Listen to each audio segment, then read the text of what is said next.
The JCPA was added to the markup agenda for this week's meeting of the Senate Judiciary Committee, meaning the committee is like to vote on an updated version of the bill next week. The bill aims to transfer wealth from Silicon Valley to the discredited and distrusted corporate legacy media. Beyond the financial payouts, the bill allows media companies to form a joint negotiating entity, a cartel, immune from antitrust law, to negotiate with big tech companies on the terms and conditions for carrying their content. Legacy media companies already receive billions of dollars in voluntary payments from the tech companies, while their competitors in the independent media are frequently demonetized and suppressed by those same companies simply for discussing controversial topics. Not only does the bill force even more handouts from Silicon Valley to the legacy media, it also enables even more censorship of their competition. The terms and conditions that media companies can negotiate are vaguely defined. While the latest draft of the bill excludes the suppression or prioritization of the content or viewpoint any person from these terms, it does not exclude the suppression of categories of content, such as hate speech, low-quality content, or disinformation. These are all common pretexts for censoring the independent media. The Democrats' legislative point woman on tech regulation and the bill's lead sponsor, Senator Amy Klobuchar, Democrat Minnesota, has made the JCPA a priority, and the party is hell-bent on getting the bill into law. Democrats went as far as to force the bill into the annual military spending bill, the National Defense Authorization Act, NDAA, at the end of 2022. The NDAA is considered to be a must-pass bill that usually sweeps into law with bipartisan support. Because of this, it has become common to attach measures to it that are completely unrelated to defense spending, in order to pass bills that would not survive a standalone floor vote.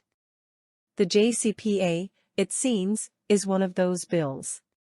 Senator Tom Cotton, Republican Arkansas, told Breitbart News that Democrats even sought to swap the JCPA for ending the COVID-19 vaccine mandate for U.S. troops, a sign of how big of a priority the media bailout is for the party.